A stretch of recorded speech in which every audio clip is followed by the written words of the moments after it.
মধ্যপ্রাচ্যের আকাশে আবারও কি যুদ্ধের কালো মেঘ জমতে শুরু করেছে? পরিস্থিতি সেদিকেই ইঙ্গিত দিচ্ছে। ইরান হঠাৎ করেই তাদের আস্তিনের নিচে লুকিয়ে রাখা এক টেক্কা বের করে আনল। নতুন এক যুদ্ধবিমান সামনে আনার পাশাপাশি তেহরান থেকে ইসরায়েলের উদ্দেশ্যে ছুড়ে দেওয়া হলো এক কড়া হুঁশিয়ারি।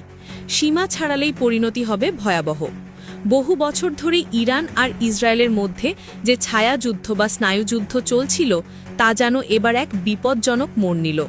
একদিকে ইসরায়েল যখন বারবার ইরানের পারমাণবিক স্থাপনা গুঁড়িয়ে দেওয়ার হুমকি দিচ্ছে, সিরিয়ার মাটিতে ইরানের ঘাঁটিতে একের পর এক হামলা চালাচ্ছে, ঠিক তখনই ইরান পাল্টা জবাব দিতে জনসম্মুখে হাজির করল তাদের নতুন এই আকাশযোদ্ধা, যার নাম দেয়া হয়েছে পানাবিয়া।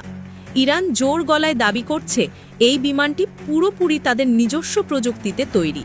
যদিও পশ্চিমা সামরিক বিশ্লেষকরা বাঁকা চোখে তাকাচ্ছেন। তাদের ধারণা এর নেপথ্যে হয়তো রাশিয়া বা চীনের কারিগরি সহায়তা রয়েছে। তবে কার তৈরি সেই তর্কের চেয়ে বড় বিষয় হল এর ক্ষমতা। ইরান বলছে এতে বসানো হয়েছে অত্যাধুনিক স্টেলথ সেন্সর সিস্টেম।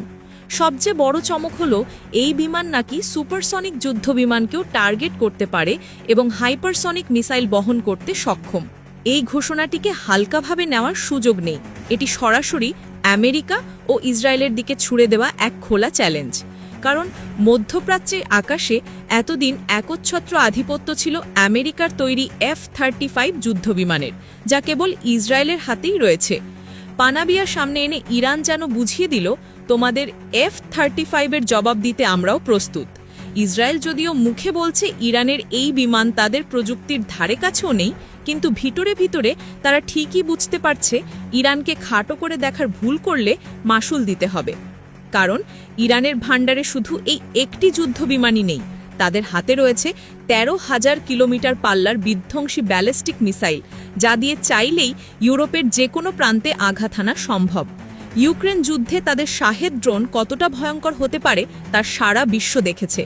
আর ইসরায়েলের ঘরের কাছেই রয়েছে লেবাননের হিজবোল্লাহ, যারা ইরানের ইশারায় যে কোনো মুহূর্তে তেল আবিবের জন্য মূর্তমান আতঙ্ক হয়ে উঠতে পারে। বিশেষজ্ঞরা বলছেন এটি আসলে এক ভয়ঙ্কর মানসিক খেলা বা সাইকোলজিক্যাল ওয়ারফেয়ার। এক পক্ষ শক্তি দেখাচ্ছে, অন্য পক্ষ তার পাল্টা জবাব দিচ্ছে।